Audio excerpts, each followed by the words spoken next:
This vaccine will be available for all EU countries. یەکێتی ئەوروپا ڕەزمەندی نیشاندا لەسەر بەکارهێنانی ڤاکسینی کۆمپانیەکانی فایزەر و بایۆتیک دژ بە کۆرۆنا. لە ئەمریکاش گەڕی دووەمی پێدانی ڤاکسینی کۆرۆنا بە وڵاتیان دەستی پێکرد.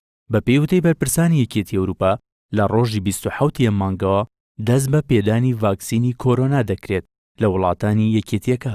سەبارەت بە بڵاوبوونەوەی جۆرێکی دیکەی کۆرۆنا کە بەهۆیەوە بەریتانیا چەند ڕێوشوێنێکی گرتووەتە بەر، حکوومەتی ئەڵمانیا ڕایگەیاند پسپۆڕانی یەکێتی ئەوروپا گەیشتوونەتەوە ئەنجامەی کە ڤاکسینەکانی دژ بە کۆرۆنا بە شێوەیەکی کردداری چارەسەری جۆرە نوێیەکەی کۆرۆنا دەکەن کە لە بەریتانیا سەری هەڵدا. یەنس سیبان وەزیری تەندروستی ئەڵمانیا کە ئێستا وڵاتەکەی سەرۆکایەتی یەکێتی ئەوروپا ئاکات ڕایگەیاند پسپۆڕانی یەکێتی ئەوروپا گەیشتوونەتەوە ئەنجامەی کۆرۆنا نوێیەکە بە ڤاکسینی کۆرۆنا لە ئێستادا لە جیهاندا بەرەمهاتووە چارەسەر دەبێت.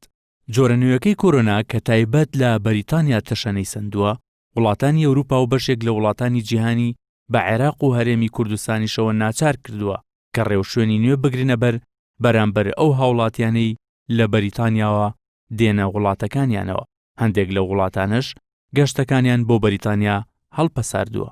ئەوەی تا ئێستا قسە و باسی لەسرە وەکو نیشانە بەڵێ هەمان نیشانەیە جارێ تەنیا قسەیە کە لە سەرەتی بابەتی یاخود خێرا بڵاوبوونەوەیەتی. ژمارەیە و کەسانەی کە بەهۆی توشبوونیان بە ڤایرۆسی کۆرۆنای نوێ لە سەرتاسەری جیهاندا گیانیان لەدەستداوە 1,710,000 کەسی تێپەڕاند. بەپێی دوایین ئامار تا ئێستا نزیکەی 78 ملیۆن حاڵەتی توشبوون بەو پەتا جیهانیەش تۆمار کراوە. لەو ژمارەیە نزیکەی 55 ملیۆن کەس چاک بوونەتەوە. ڤایرۆسی کۆرۆنای نوێ لە کانونی یەکەمی 2019 لە شاری وان لە ڕۆژهەڵاتی چین سەری هەڵدا، دوای ماوەیەکی کەم زیاتر لە 200 وڵات و ناوچەی گرتەوە.